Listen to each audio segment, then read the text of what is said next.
So hi! Welcome and welcome back to my YouTube channel, and for today's tutorial guys, ituturo ko sa inyo kung paano nga ba i-turn on ang nudity protection sa ating Instagram chats. But first, kindly subscribe to my channel and don't forget to hit the subscribe button and the bell to notify you for my new updates. And if you want to learn more, just keep on watching and let's start. So ayan guys, for today's video, i-open lang natin ang ating Instagram account or yung ating Instagram app.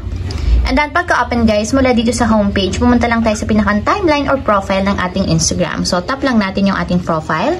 And then, after nyan guys, dito sa pinakang profile, itap nyo lang yung 3 horizontal lines na dito sa upper right corner.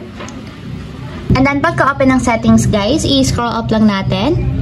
And then, pumunta tayo dito sa sections ng how others can interact with you. So, tap lang natin dito yung messages and story replies.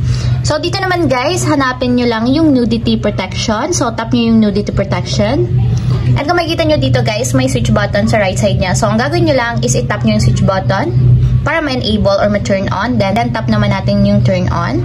And dapat guys, ganito yung itsura niya para make sure na naka-enable. So, once kasi na naka-turn on yung nudity protection, lahat ng masasend na photos or videos sa ating Instagram messages is naka-blur once daw na yung nudity is na-detect nila. O, ayun lang guys, ganun lang kasimple kung paano nga ba i-turn on or enable ang nudity protection sa ating Instagram chats. If you have a question, kindly comment down below and don't forget to hit the subscribe button and the bell to notify you for my new uploads.